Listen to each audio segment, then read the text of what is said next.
It was one-way traffic on the interstates out of Miami today. In their hundreds of thousands, people here are heeding the warnings and leaving town.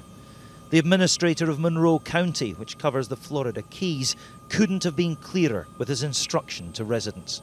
If you stay, I keep stressing this, if you stay and you're being irresponsible, don't expect us to risk the lives of our first responders because of your irresponsibility. I can't stress that anymore. We're not going to put our folks out in dangerous winds, potential storm surge, and what's going on just because you decided to stay when you had plenty of opportunity to leave. From the White House, President Trump is monitoring the situation closely. Florida is as well prepared as you can be for something like this. Now it's just a question of what happens. It's the largest hurricane they've ever seen coming out of the Atlantic, and the winds are the strongest, most importantly. This is the real problem. The winds are the strongest that they've ever seen in a hurricane. There is a real sense of urgency now, people taking only their most precious possessions and getting out fast.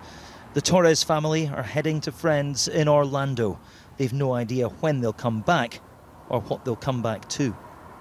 I've been saying for a long time, one of these days is going to happen, and I think this one could be the one. So we're not taking any risk and we're leaving. Long queues are forming at petrol stations as people stock up for what's inevitably going to be a long and difficult journey upstate.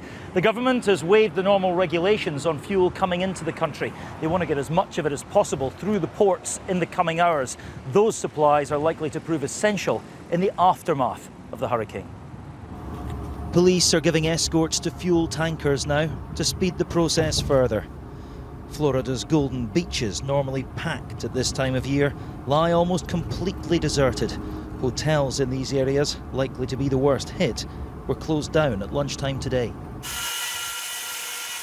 Stores are running low on many essentials. Even plywood is in short supply as residents board their windows. But people here have seen the destruction in the Caribbean. What happens next is in the hands of nature. There's little anyone can do. Martin Geisler, News at 10, Miami.